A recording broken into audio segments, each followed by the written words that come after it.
We're following a story just outside of Moorhead tonight. A plane crashed earlier this evening, making it the third to crash in the last couple of weeks.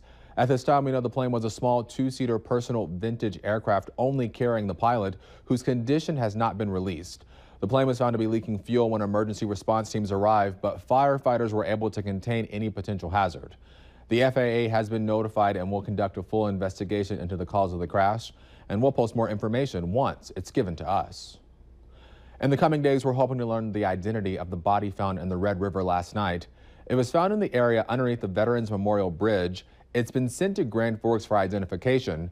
Some people are speculating it's the MSUM swim instructor Fanuel Azrat that's been missing since Thursday after he went swimming in the Red. It was just somebody walking on the Moorhead side of the river that saw something floating in the water, and it was taken by the current to its location under the bridge. So, to be clear, authorities have not told us if it is for sure Azrat. The identification of the body should be released within the next several days. We want to remind everyone to be safe when you're shooting off fireworks. This video shows what could happen if one of them was to blow up while you were holding it. Now, this shouldn't be a problem within city limits because lighting off fireworks isn't allowed. But for all those people who decide to break the rules, you've been warned. 4th of July weekend means more traffic on the roads and on the water. More police hit the streets watching for drunk drivers, and the North Dakota Game and Fish Department is doing the same for drunk boaters. Sharon Johnson tells us more about Operation Dry Water Weekend and how the department is trying to keep people like you safe.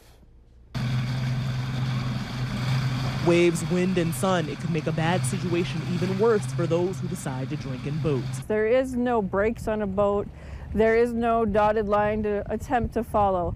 And when you're on the water, the sun, the wind, all of those are factors that can affect an operator's judgment. And it can impair a drunk boater faster than a drunk driver, which is why game wardens are out by the dozens this weekend, one of the busiest boating weekends of the year. We have every available game warden working this weekend. Wardens say it's more difficult to spot a drunk boater versus one on the road. They look for odd movement, then bloodshot eyes and slurred speech once they get closer to the boat. You don't have lanes that they're crossing in and out of, things like that.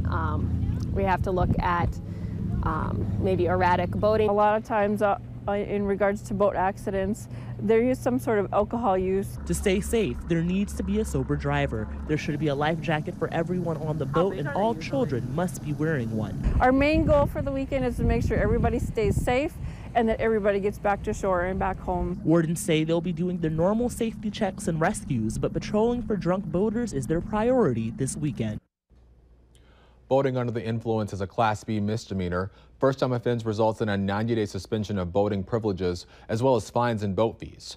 Extra patrols will be out on the lakes until after the 4th of July holiday this Tuesday.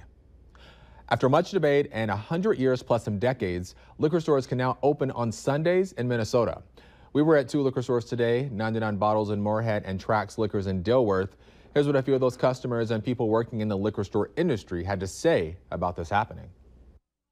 I don't have to walk across the river, so it's really good that way. I have made calls to legislators about it, and I keep hearing from them, well, the industry doesn't want it. I keep telling them, it's not about the industries. Go talk to your customers. that convenience is really nice to have it when it's open here, keep the money on the Moorhead side, and just be able to offer our selection 7 days a week.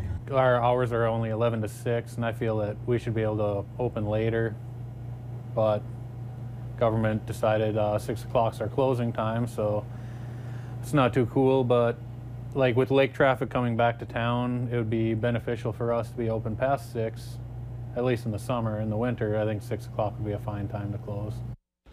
Here are some things you need to know about Sunday liquor sales over in Minnesota. Stores don't have to open. Some in our area, like the liquor store in Lake Park, will not be open on Sundays. The hours are from 11 a.m. to 6 p.m., but cities have the right to limit those hours if they want to. Along with Sunday liquor sales, here are some of the more notable laws taking effect in Minnesota this month. One new law expands benefits for people with autism to include people up to 20 years old.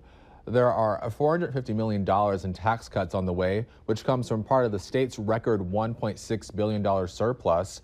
Electric car owners will now have to pay a $75 annual fee because they don't pay a state gas tax, and Real ID becomes the law of the land, so you won't have any trouble getting on an airplane. An eagle has flown back home. North Dakota's newest favorite son was in the pulpit today. Carson Wentz came back to his home parish, Evangel Assembly of God in Bismarck, to give a lecture about living every day like you're on a mission trip.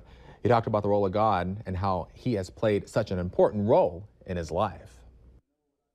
It says, "For we are God's handiwork, created in Christ Jesus to do good works, which God prepared in advance for us to do." You see, we are not saved by our good works. We are saved to do the good works. It was really cool to see Carson come out today. You know, you don't really see a lot of the celebrities come to the smaller towns, if they are from the smaller towns. But out of everything he could have done over the 4th of July, he chose to come here and share the word and share what God was doing in his life. So that was really cool to see. And I really appreciate that.